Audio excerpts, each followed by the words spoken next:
안녕하십니까? 네. 오늘 우리 충범 형제님 남원에서 제가 한 4살 때 본 것 같아요. 남원에서 같이 주님을 섬겼다고 해야 되겠죠. 4살 때. 그러다가 이제 군산으로 갔는데 참 이렇게 많이 커가지고 군대 간다고 인사 왔고, 저 뒤에 앉아 있는 이번 방문한 채한자매 이게 코 찍찍 흘릴 때 그때 보고, 우리 그 옆에 있는 예림자매 언니도 뭐 마찬가지예요. 초등학교 어떻게 지냈는지 우리 집서 많이 살았어요. 낮에 프라이버시니까 지켜드릴 거는 자 지켜드리도록 하겠습니다. 하마터면 나올 뻔했어요. 어쨌든 우리 성도님들 신방전도 잘 다녀올 수 있도록 기도해 주셔서 감사합니다. 그래서 신방전도를 가는 여러 이유와 목적이 있습니다. 근데 그 중에서 신방전도 다녀오면 많은 유익이 있어요. 어떤 유익이냐면, 첫 번째로 복음을 전하라는 하나님의 말씀에 순종할 수 있습니다. 그래서 핏값을 제하는 주님께서 우리에게 명령하신 바를 내가 순종할 수 있어서 너무 좋습니다. 또 두 번째는 복음을 상담하고 구도자들 케이스별로 상담하는 것들을 배울 수가 있고, 또 여러 형제님들께서 또 말씀을 또 전해주시는데 그 말씀을 통해서 배울 수가 있습니다. 그리고 세 번째는 복음의 열정을 유지할 수 있어서 좋습니다. 우리가 구원받고 복음이 너무나 소중하다는 걸 알지만 실제 우리가 삶에서 복음을 전할 때도 있지만 때로는 복음을 못 전할 때도 참 많잖아요. 복음을 전하지 못하는 것도 여러 가지 이유가 있지만 우리 안에 복음의 열정이 때로는 이게 식을 때가 있어요. 저도 마찬가지겠죠. 그래서 2달에 한 번씩이지만, 비록 2달에 한 번이지만 다녀오면 이제 많은 성도님들이, 수십 명의 성도님들이 복음을 전하는데 함께 동역합니다.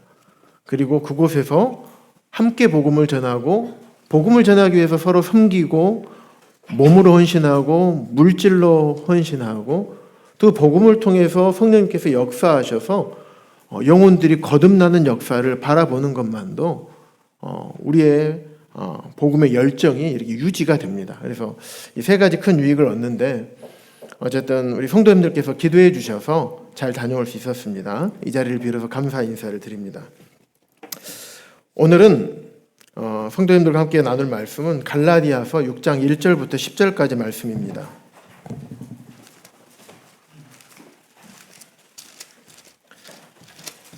갈라디아서 6장 1절부터 10절까지입니다.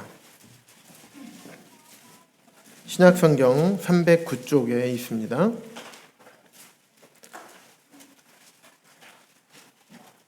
한 절씩 교독해서 읽을 건데요.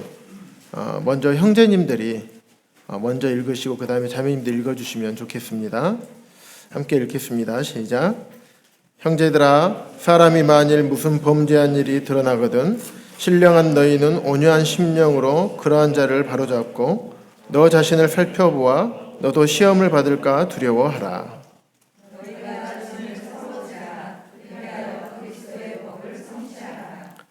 만일 누가 아무것도 되지 못하고 된 줄로 생각하면 스스로 속임이라.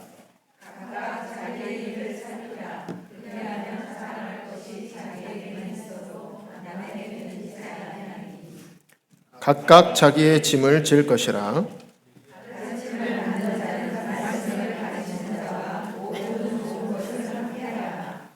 스스로 속이지 말라. 하나님은 업신여김을 받지 아니하나니 사람이 무엇으로 심든지 그대로 거두리라.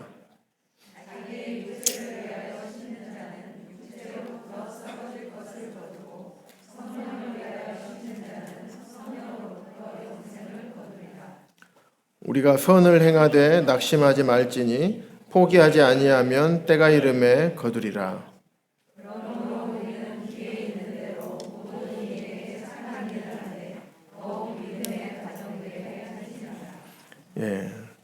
감사합니다. 이 말씀은 성도님들께서 잘 아시는 말씀이시죠. 그래서 이 갈라디아서는 갈라디아 지방에 있는 교회들에 보낸 편지입니다. 사도 바울이 1차 전도 여행을 할 때 복음을 전했고 그곳에서 이제 교회들이 생기게 되었습니다. 그래서 그때 루스드라에서 복음을 전하고 있는데 유대인들이 안디옥과 이고니온에서 올라와 가지고 복음을 전하고 있는 바울에게 돌을 쳤어요. 돌을 던져서 죽을 때까지 돌을 던진 것 같아요. 그런데 사람들이 바울이 죽은 줄 알고 성 밖으로 내버렸는데 살아났죠. 그래서 그럼에도 불구하고 사도 바울은 거기에서 도망치고 그런 것이 아니라 다시 루스드라와 이고니온과 안디옥 복음을 전했던 반대 순서대로 가면서 그곳에 복음을 전했고 교회에 세워진 교회들에게 그들을 단단하게 하고 세워주는 역할들을 감당했던 것입니다. 그래서 갈라디아 지역에 세워진 교회들을 그래서 돌아보게 됐죠. 이 내용이 사도행전 14장에 기록되어 있습니다. 사도행전 그 다음에 15장에 보면 예루살렘 회의가 있어요. 그래서 이곳에 교회가 세워진 지 얼마 되지 않았는데 거짓 교사들, 유대주의자들이나 율법주의자들 이들이 교회에 침투해가지고 구원을 은혜로 받는 게 아니라 율법의 행위가 더해져야지 구원받을 수 있다는 잘못된 가르침을 전파합니다. 그래서 사도 바울이 사도행전 15장 예루살렘 회의가 끝난 다음에 바로 급하게 쓴 서신이 이제 갈라디아서입니다. 그래서 갈라디아서는 크게 보면 1장부터 바로 다른 복음은 없다 이렇게 얘기 나오는 거예요. 그 율법의 행위로는 의롭다함을 얻을 수 없다. 그리고 의인은 믿음으로 말미암아 살리라 라는 말씀을 4장까지 쭉 말씀을 하고 있습니다. 그러면서 5장에서는 우리가 율법에서 자유함을 얻었기 때문에 그리스도인의 자유, 또 사랑, 또 자유함을 얻은 그리스도인들이 어떻게 살아야 하는지, 육체의 열매를 거둘 것인가, 성령의 열매를 거둘 것인가, 이 부분에 대해서 5장까지 기록이 되어 있습니다. 그래서 마지막 6장에서 오늘 본문 말씀을 하고 있는 것입니다. 그래서 오늘 말씀의 주제는 너희가 짐을 서로 지라입니다. 지난 제가 말씀을 전해드릴 때 영접이라는 주제로 말씀을 전해드린 적이 있습니다. 그래서 영접된다는 것은 책임도 함께 지는 것이라고 말씀을 드렸었죠. 그래서 오늘 말씀의 주제인 너희가 서로 짐을 지라. 이 말씀은 우리 성도님들 잘 아시죠? 본래 어떤 의미인지. 짐을 져야 될 주체는 너희, 갈라디아 성도들이죠. 지금 우리 교회로 봤을 때는 우리들이죠. 교회 구성원의 지체들. 근데 서로 짐을 져야 돼요. 왜 짐을 서로 져야 될까요? 여기 6장 2절에 있는 말씀처럼 혼자 들기 쉬우면 혼자 들 수 있겠죠. 그런데 무거우니까 혼자 들 수 없을 만큼의 큰 짐이기 때문에 서로 함께 지라고 되어 있습니다. 5절에 보면 각각 자기의 짐을 질 것이라. 여기에는 각각 자기가 스스로 혼자서도 충분히 짐을 질 수 있기 때문에 자기의 짐을 지라고 말씀하고 있는 것입니다. 여기에 사용된 이제 헬라어 용어들이 좀 다릅니다. 그래서 각각 자기의 짐을 진다는 것은 그냥 등에 가볍게 맬 수 있는 벗짐 같은 그런 것들을 의미합니다.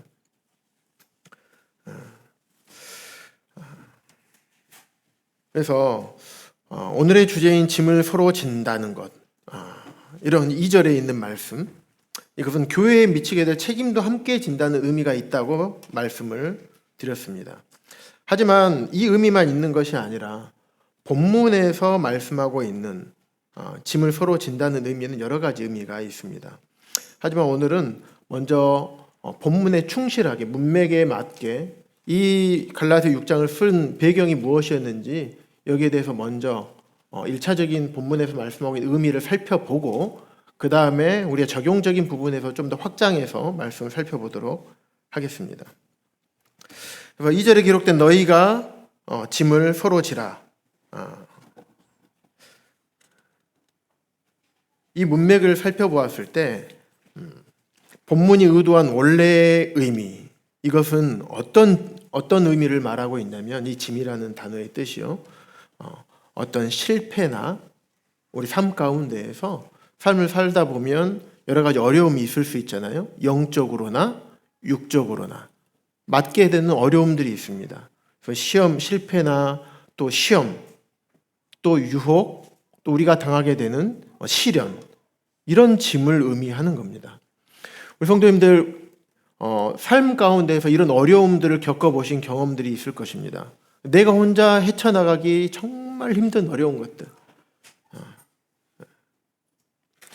그래서 갈라디아서 5장 본문 말씀에서 5장 25절 26절 그 다음으로 갈라디아 6장이 이어지잖아요.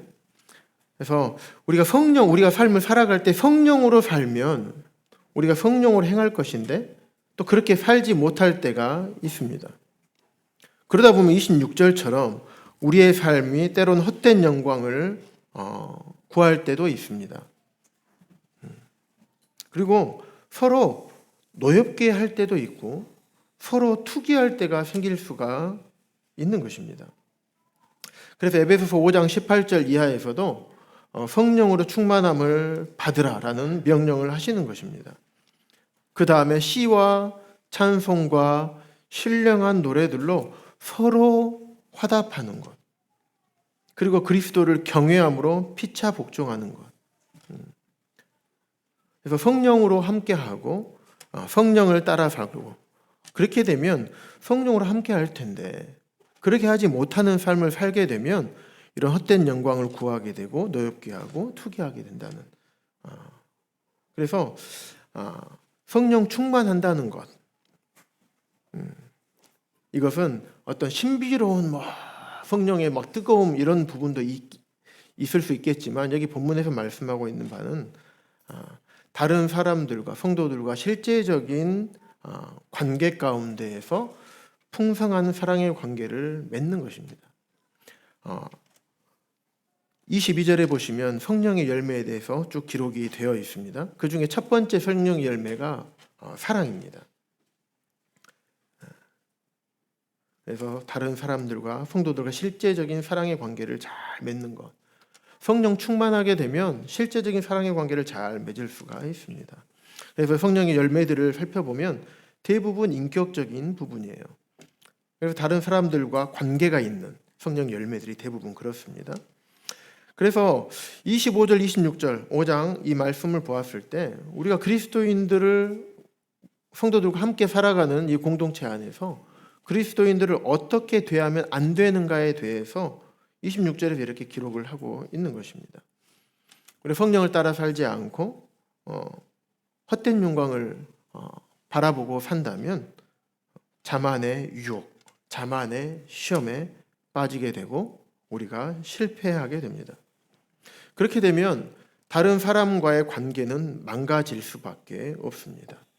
왜냐하면 자만에 빠지게 되면 다른 사람을 노엽게 하거나 투기할 수밖에 없게 됩니다. 왜 그렇게 됩니까? 자만, 한자를 살펴봤더니 스스로 자자에다가 거만할 만자예요. 스스로 자자, 스스로 자자입니다. 한자 똑같잖아요. 스스로 자자. 내가 최고라는 겁니다. 그러니까 다른 사람의 말을 수용하지 않습니다. 들으려고 하지도 않고 내 의견이 받아들여지지 않으면 거기에 대해서 노여워하게 됩니다. 다른 사람하고 대화가 되지를 않습니다. 그 다른 사람들의 의견을 내가 최고이기 때문에 내 분별이 다 맞게 되고, 그럼 다른 사람의 분별이나 의견들을 무시하게 되고 그 의견들을 판단하게 됩니다. 그리고 내 의견과 내 분별이 받아들여지지 않으면 참지 못하고 화를 내게 되고, 그렇게 되면 다른 성도들을 노엽게 하게 되고 관계가 깨어지고, 성령께서 하시는 일을 하나가 되게 하시는 건데 관계가 깨어지게 되는 것입니다. 그리고 때로는 다른 성도가 나보다 더 뛰어나고 나보다 더 훌륭한 은사를 갖고 있다면 거기에 대해서 시기하게 되고 투기하게 됩니다. 빌립보서 2장 말씀을 잘 아실 것입니다.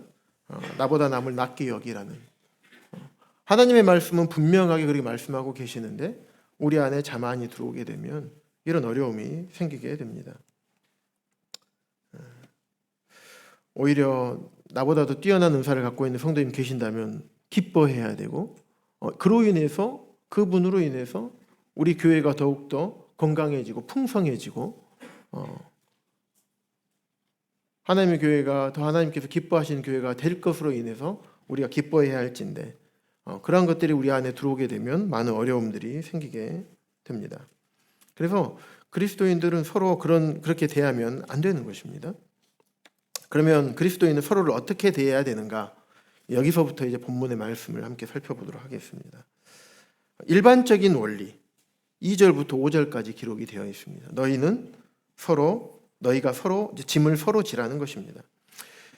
이 말은 서로 져야 되기 때문에 우리 모두는 짐을 가지고 있다는 의미가 내포되어 있습니다.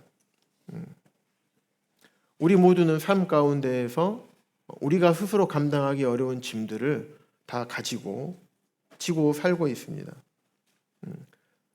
그래서 또 우리 삶 가운데에서 지금은 그런 게 없을지라도 우리가 그리스도인의 삶을 살아오면서, 우리 인생을 살아오면서 도저히 내 힘으로는 해결하지 못하는 그러한 일들이 우리에게 있습니다. 근데 중요한 것은 하나님께서는 우리가 그 짐을 혼자 지게 하지 않으신다는 것입니다. 교회 공동체로 모이게 하셨고 말씀을 통해서 그 무거운 짐을 함께 지도록 말씀을 하신 것입니다. 너희가 짐을 서로 지라.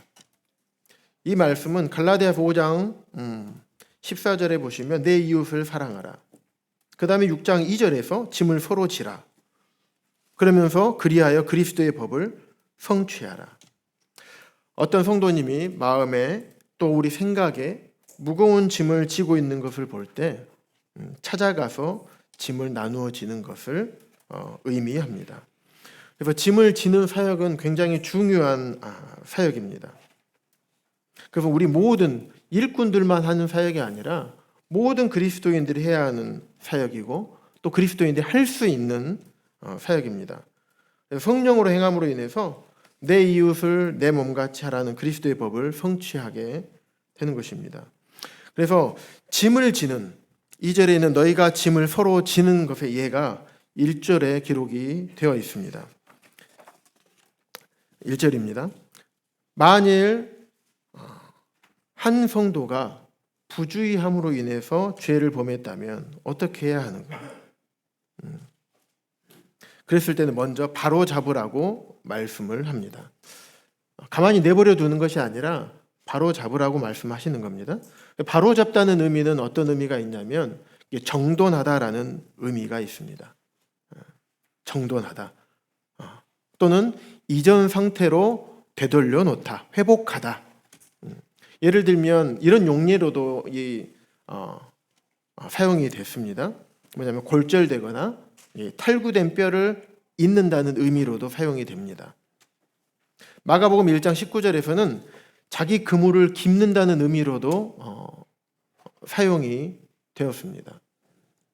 그래서 이처럼 원래 있던 자리로 이전 상태로 회복시키게 하는, 그러기 위해서 바로 잡으라는 이런 의미로 사용이 되어 있습니다.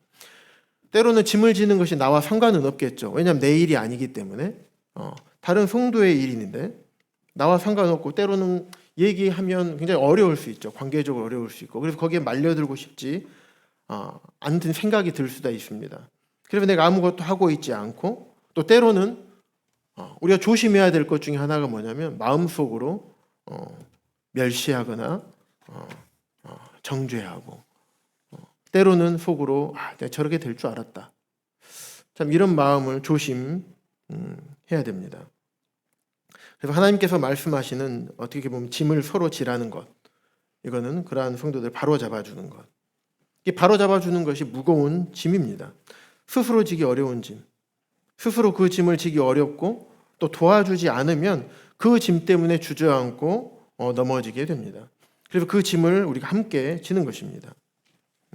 그래서 그 짐을 지기 위해서는 사랑이 필요합니다.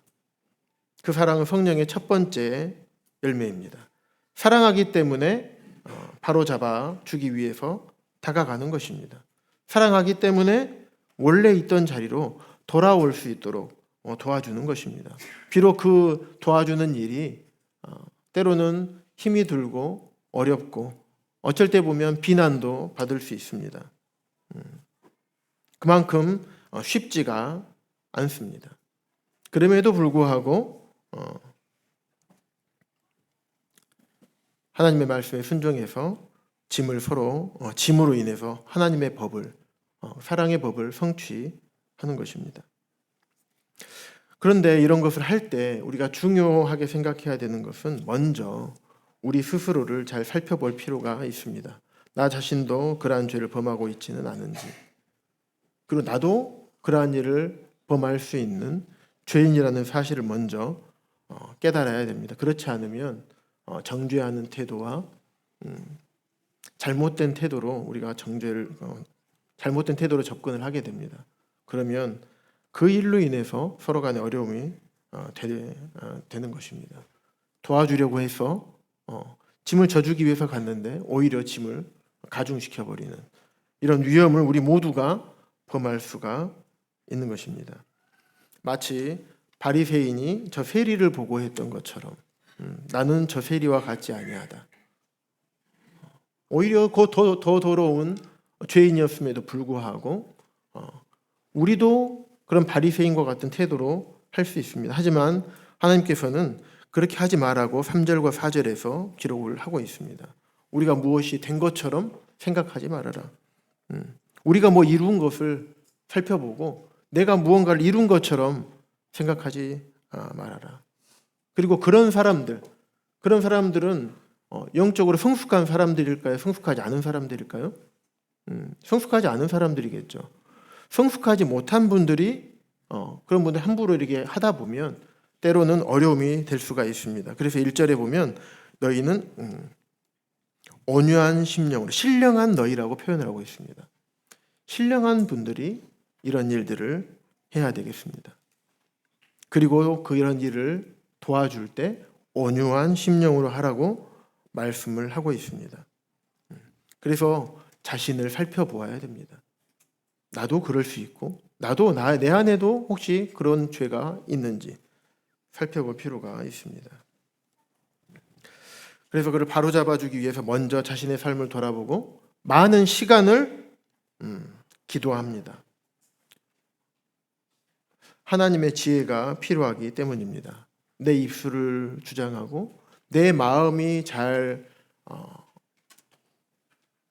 되었을 때 실제적으로 얼굴과 눈빛과 표정과 말투와 말의 뉘앙스와 모든 것들이 진실되게 나갈 수가 있는 것입니다.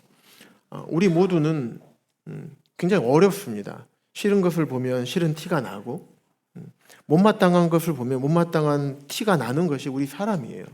하지만 우리 안에는 그건 우리의 옛 본성이고 옛 습성이죠. 우리 안에 주님이 계시고 우리 안에 계신 성령님 의지했을 때 하나님께서 우리에게 은혜와 긍휼을 베풀어 주셔서 다른 성도들을 도와줄 마음을 갖게 하고 하나님께서 그 성도를 불쌍히 여긴 것처럼 우리도 그 성도를 불쌍히 여기는 마음을 주십니다. 그랬을 때 성도님들을 바로잡아 줄 수가 있겠죠. 제가 우리 학생부 학생들이나 우리 청년들과 많은 상담을 합니다. 또 하려고 노력을 합니다. 그런데 참 제가 다 하지 못해서 참 미안한 마음이 항상 있습니다. 하다 보면 무슨 말을 해야 될지 이 대화 가운데에서 어떻게 주님 앞으로 더 나아가게 할 수 있을지 때로는 낙심하고 때로는 어려움 가운데 있는 청년들과 학생들에게 어떻게 하면 다시 원래 자리로 돌아오게 할 수 있을지 주님 여기서 제가 무슨 말을 해야 합니까? 이야기하기 전에도 기도를 하고 갑니다. 왜냐하면 저에게는 지혜가 없기 때문에 그렇습니다. 내가 무슨 말을 해야 할지 어떻게 알겠습니까?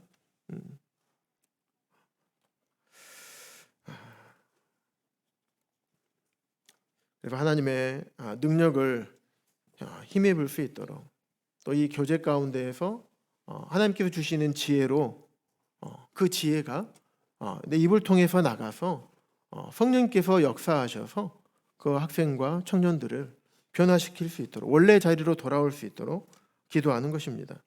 그래서 이처럼 서로의 짐을 함께 진다는 것은 이 바로잡는 일을 피하는 것이 아니라 실제로 시도하는 것입니다.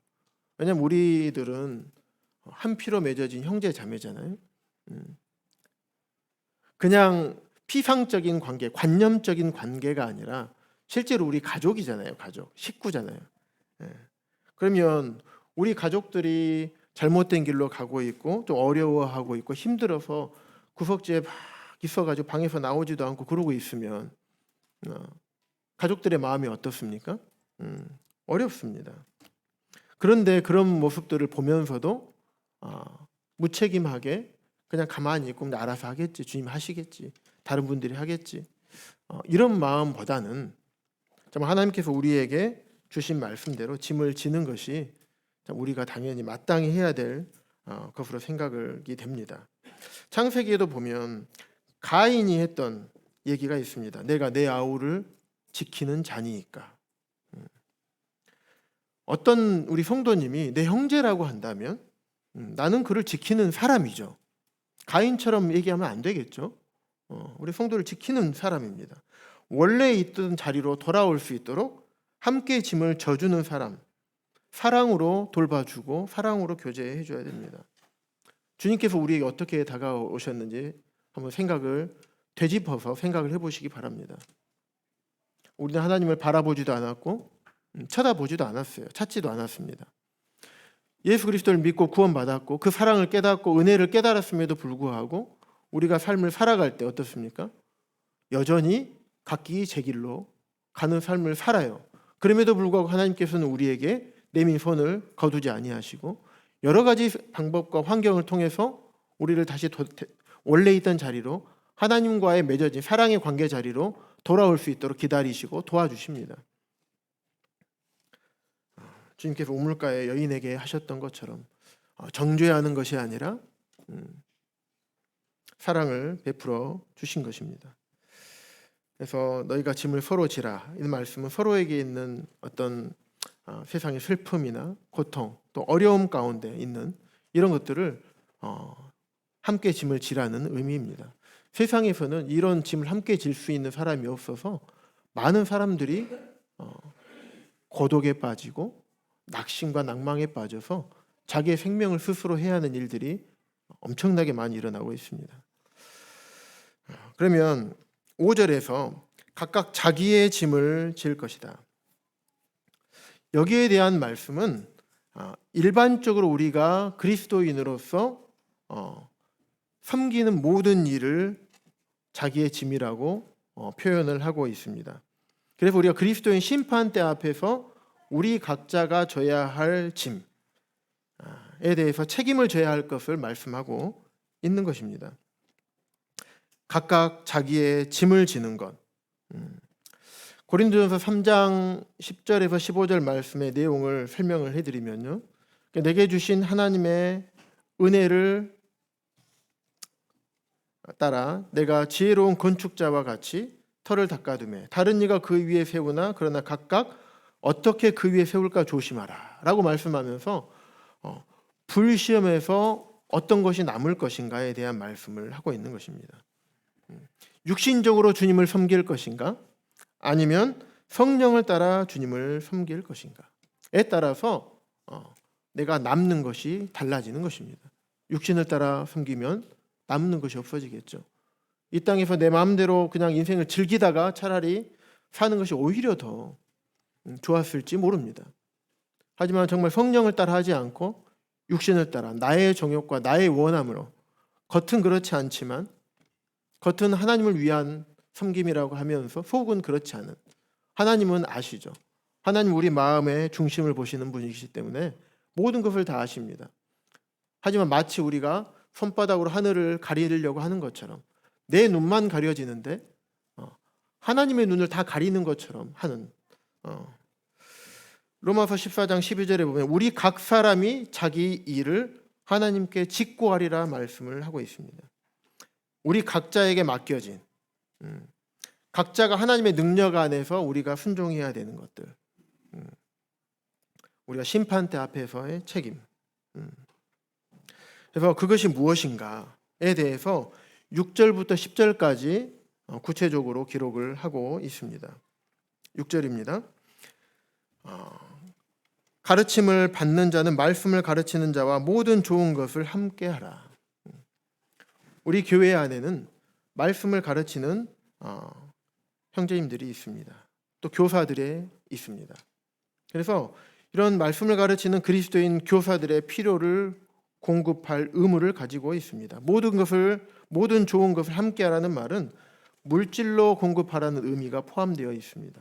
또한 기도와 관심으로 그들을 믿어주고 격려해야 한다는 것이 포함이 되어 있습니다. 또 7절에 보시면 스스로 속이지 말라. 하나님의 업신여김을 받지 아니하나니 사람이 무엇으로 심든지 그대로 거두리라. 하나님께서 우리의 마음을 보시는 분이십니다. 사람은 알 수 없지만 우리가 어떻게 하는지, 어떤 태도와 마음으로 실제로 하고 있는지 하지 않는지 하나님은 아십니다. 그래서 하나님께서는 행한 대로 갚아주시겠다고 말씀을 합니다. 심는 대로 거두겠다고 말씀하십니다. 그런데 그 거두는 것은 내가 심은 대로 이를 심었으면 이를 거두는 게 아니라 하나님께서는 30배, 60배, 100배의 결실을 우리에게 약속하고 계십니다.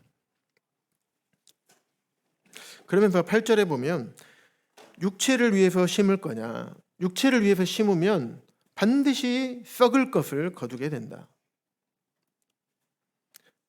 성령을 위하여 심게 되면 성령으로부터 영생을 거두게 될 것이라고 말씀을 하고 있습니다. 어떤 것이 육체를 위하여 심는 것일까요? 육체의 정욕을 따라서 심는 것일 것입니다. 그렇다면 성령을 위해서 심는 것은 하나님의 영광을 위해서 심는 모든 것을 말씀할 것입니다. 그래서 우리가 삶을 살아가면서 육체를 위해서 심어본 경험들이 많이 있을 것입니다. 저 역시도 그렇습니다. 그래서 육체를 위해서 심어보면 그 이후에 남는 것이 있었습니까? 네, 그때 잠깐 남습니다. 가서 육체를 위해서 심을 때 느낄 수 있는 평안함과 안락함과 쾌락과 즐거움들이 있습니다. 하지만 그것은 잠깐이죠. 그것은 불로 불었을 때 남지 않습니다. 그것은 썩어져 버릴 것입니다. 오히려 그 짧은 순간의 쾌락과 즐거움을 위해서 내가 소비한 시간과 많은 물질들, 내 열정들 하고 나면 어디 여행 갔다 오거나 무슨 내가 하고 싶은 것들, 내가 즐거운 것들, 특히 요즘은 휴대폰 되게 많이 하잖아요. 청년은 휴대폰 하루 종일 하면 어떻습니까? 딱 시간 지나 보면 허탈해요. 우리 동북교회 어떤 한 학생의 제가 간증을 들은 적이 있는데 마음대로 해보고 싶은 대로 하다 보니까 평소에는 잘 못하게 하니까 못하는데 하라고 해서 마음껏 한번 해봐라 했더니 마음껏 해봤대요. 그런데 하고 나서 어떻드냐 했더니 이상하다, 허탈하다고. 왜냐하면 지나가버린 시간이 너무 아까운 거예요. 거기에 투자한 내 열정이 아깝게 돼요. 하물며 우리 어른들은 어떻습니까? 학생도 그러는데 우리 어른들은 더 그러겠죠. 하나님의 영광을 위해서 투자한 것이 아니라 하나님의 세상의 것들, 내 육신의 정욕을 위해서 투자하게 되면 남지 않습니다. 그때 잠깐 즐거울 수 있습니다. 하지만 그것은 잠깐이에요. 우리가 이 땅에서 잠깐 즐기기 위해서 사는 게 아니잖아요. 하늘 소망을 바라보고 살아가는 사람들입니다. 영원히 남는 것을 추구할 사람들이죠. 그래서 그렇게 되면 썩어질 것을 거두게 됩니다. 그래서 하나님께서 우리에게 성령을 위해서 심도록 말씀하시고 또 성령으로부터 영생을 거두기를 원하시는 것입니다. 그래서 이 부분을 우리가 쭉 생각해 보면서 2절에 너희가 짐을 서로 지라. 이것을 좀 확장해서 살펴보면 물론 마음과 우리 성도들과의 관계나 개인적인 어떤 영적인 어떤 어려움들 이런 것들이 있을 수 있죠. 그 짐을 함께 진다는 일차적인 의미도 있지만은 큰 무거운 짐이기 때문에 함께 져야 되는 실질적인 것들도 있습니다. 그래서 우리 교회 안에서 생각해 보게 되면 특히 예배당 우리 이번 달부터 바뀌었죠. 예배당 청소 어떻게 일주일씩 해봤을 때 어떻습니까? 청소하신 분들은 정말 힘들죠. 예. 왜냐하면 그전에는 그래도 많은 성도님들이 계셨는데 이제는 이제 구역에서만 합니다. 그래서 각각 맡은 짐들이 있는데 다른 성도님들 그 짐을 지지 않으면 이제 혼자 다 져야 돼요. 예를 들면 저 혼자 예배당 청소하러 가면 몇 시간을 청소해야 될까요? 엄두가 안 날 거예요. 그래서 이 부분에 있어서도 모든 성도님들이 함께 져야 될 짐, 우리가 함께 누리고 있기 때문에 져야 될 짐, 예배당을 깔끔하게 청소하는 것이겠죠. 우리 집안에서도 우리가 함께 살아갈 때 함께 사용하는 공간은 서로 맡아서 함께 청소하는 거죠. 그러는 것처럼 우리가 공동체의 일원이 되었다는 것, 성도로 영접됐다는 것, 함께 누린다는 것, 이것들은 청소라는 부분도 어떻게 보면 무거운 짐이 될 수 있어요. 하지만 함께 할 수 있고 함께 짐을 지고 그러면 우리가 각자 져야 될 짐을 지게 되면 청소는 굉장히 편해질 것입니다. 왜냐하면 내가 져야 될 짐은 등에 가볍게 매는 보침과 같기 때문입니다. 또 한 가지를 생각해 보게 되면 오늘 아마 재정 보고도 나갈 텐데 우리가 교회 재정에 관련된 부분이에요. 그래서 우리가 동북교회 예배당을 건축할 때 우리가 어떻게 건축했는지 한번 회상을 해보시기 바랍니다. 아마 우리 동북교회 예배당 건축할 때 계셨던 성도님들은 지금 계시는 성도님들의 한 5분의 3 정도 될까요? 절반은 조금 더 되셨던 것 같아요 그때. 그래서 그때 당시 참 예배당을 건축할 때 이 예배당 건축한다는 것은 굉장히 큰 짐이었어요. 혼자서 질 수 없는 짐. 그래서 모든 성도님들이 함께 기도하고 우리가 짐을 져야 될 부분에 참 선한 부담감을 갖고 또 기쁨으로 함께 짐을 졌던 기억이 있습니다. 그때 당시에는 크게 숫자도 많지 않았고 크게 사업하시는 분도 안 계셨어요. 우리 성도님들 주위에 둘러보십시오. 우리 돈 많은 엄청난 부자인 분이 계시지 않습니다. 그럼에도 불구하고 우리 힘에 지나도록 자원했고 그 자원한 하나님 앞에 기쁨으로 드리는 것들을 통해서 하나님께서 역사하셨습니다. 오병이어와 또 칠병이어의 기적처럼 작은 주님 앞에 작은 드리는 헌신으로 통해서 예수님이 크게 역사하셨던 것처럼 동북교회도 그렇게 역사하셔서 지금의 예배당이 있습니다. 때로는 집을 옮겨가면서 드리기도 하고 대출 받아서 드리기도 하고 때로는 아이들 거 다 이렇게 해서 드리기도 하고 또 다 막 우리 옛날 IMF 때처럼 반지 다 팔고 그때 기억이 있으시죠? 그러면서 날마다 기도하고 또 때로는 노후 자금도 주님 앞에 드리기도 하고 또 노성들들 비상금도 이렇게 꾸깃꾸깃 돼 있는 것도 주님 앞에 드리기도 하고 그래서 우리가 지금 이곳에서 함께 누리고 있는 것이죠. 하나님께서 그것을 기억하시고 30배, 60배, 100배 갚아주실 겁니다. 그리고 갚아주고 계십니다. 그런데 이 많은 성도님들께서 우리가 매월 나가는 이 건축헌금을 감당할 수 있을까요? 감당할 수 없을까요? 감당하고도 남습니다. 건축은 우리가 이미 이루셨어요. 하나님께서 이루셨잖아요. 그렇죠? 건축 안 된 거 아니잖아요. 하나님께서 이루셨으면 이 부분도 하나님께서 유지할 수 있도록 저는 하실 것이라고 믿습니다. 그래서 그 건축을 유지하고 여기서 우리가 계속 누리려면 각각 자기의 짐을 지는 거예요. 또 서로의 짐을 져야 됩니다. 짐을 서로 져야 되는 거예요. 나 혼자 지기에는 너무 무겁기 때문에 그렇습니다. 교회 공동체 일원으로서 서로 짐을 져야 되는 짐이 있는 거예요. 그래서 하나님께서는 우리에게 주님 앞에 드리는 것, 짐을 지라고 할 때 많은 짐을 지기를 원치 않으셔요. 특히 연보에 대해서는 과부의 두렙돈, 이것을 말씀하시는 우리의 마음이 어떠한가. 자, 어떤 청년들에게 이런 말을 했습니다. 청년들 용돈 얼마 받아? 거기에서 주님께서 드리기를 원하는 거야. 매월 10만 원, 20만 원, 50만 원, 100만 원 이렇게 하라는 게 아니고 하나님께서 그 마음을 통해서 원하시는 거예요. 5병이어 드렸을 때 그거 가지고 어떻게 그 많은 숫자를 먹일 수 있었겠습니까?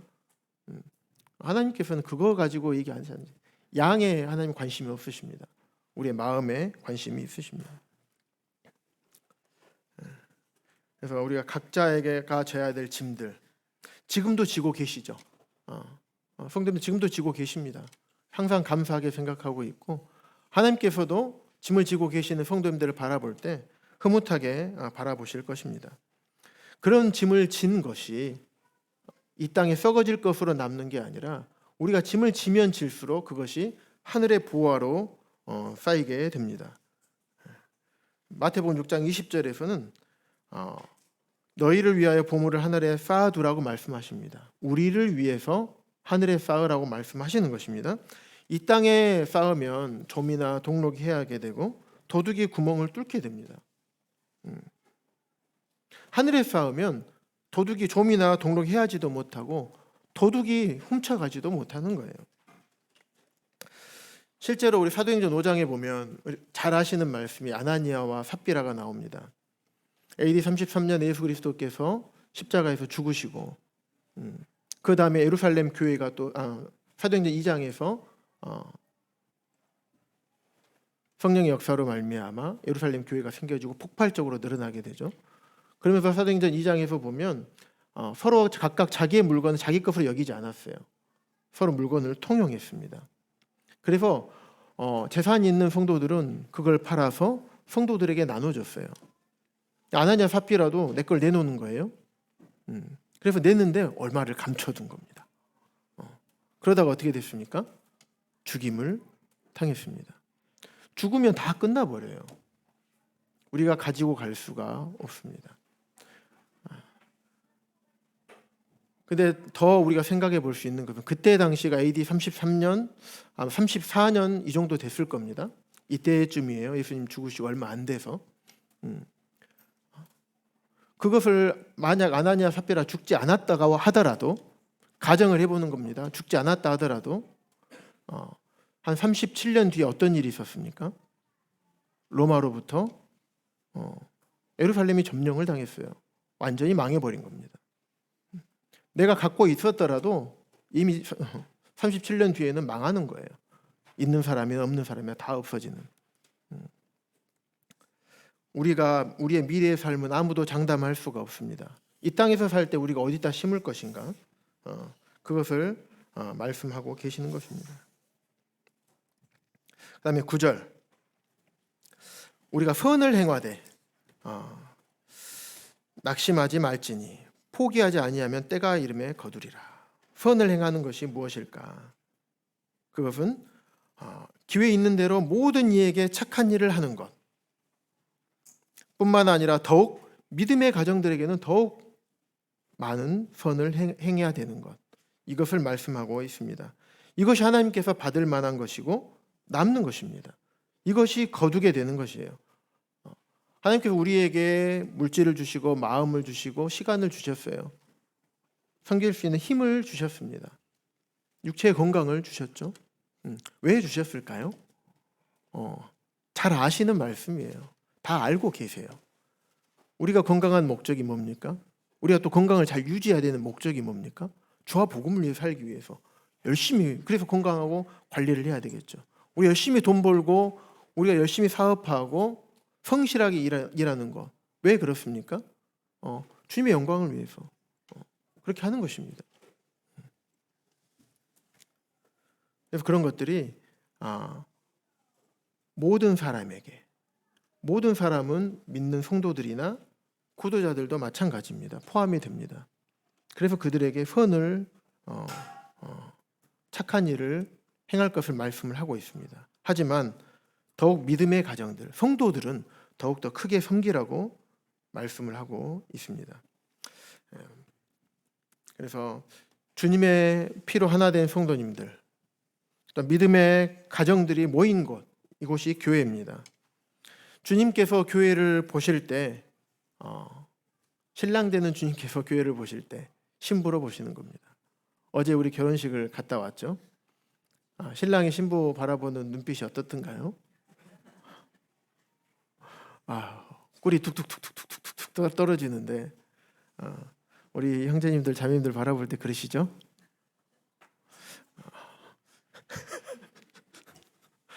아멘이 나와야 돼. 정상이 아닙니까? 그러시죠, 형제님들? 예, 감사합니다. 끝까지 입을 다물고 계시는 분들이 계셔요. 프라이버시를 지켜드리도록 하겠습니다.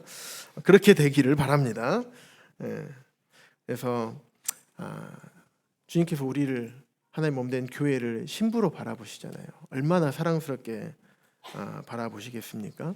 얼마나 사랑하셨으면 교회를 위해서 자신의 생명을 주셨겠습니까? 주님께서 교회를 바라보시는 마음처럼 우리가 하나 된 주님의 보혈로 하나 된 우리 교회 공동체들을 그런 마음으로 바라보시고 그들을 귀하게 보시고 사랑의 눈으로 쳐다봐 주시고 그들을 섬기는 것이 필요합니다. 이것은 성도님들에게만 해당되는 게 아니라 저에게도 해당이 됩니다. 저도 연약함이 있습니다. 그래서 이 연약함을 주님 앞에 내려놓고 주님께서 변화시켜 주시기를 지금도 계속 기도하고 있습니다. 함께 주님께서 우리 안에 역사하시도록 함께 기도하시면 좋겠습니다. 말씀을 정리하겠습니다. 너희가 짐을 서로 지라. 이 1차적인 의미, 성도와의 관계에서 짐을 지는 목적, 성도를 세우기 위해서 짐을 지는 것입니다. 그분들이 힘들어하고 어려워하고 있는 부분들을 스스로 못 나오니까 짐을 져주는 것입니다. 그래서 세워주는 것이죠. 적용의 부분에서 2차적인 의미는 교회적인 크고 실제적인 우리가 질 수 있는 이런 무거운 짐들을 말합니다. 그래서 여기서 우리가 각각 자기의 짐을 져야 되는 것입니다. 내가 짐을 져야 될 짐. 그래서 농작물을 우리가 심을 때 거둘 것을 기대하고 심습니다. 우리가 이 땅에서 우리가 생명이 붙어 있을 때, 호흡이 붙어 있을 때 무엇을 심을 것인가는 우리가 무엇을 거둘 것이라는 것을 생각을 해보면 너무나 분명하고 확실해집니다. 성령을 위해서 심으면 영생을 거두게 될 것입니다.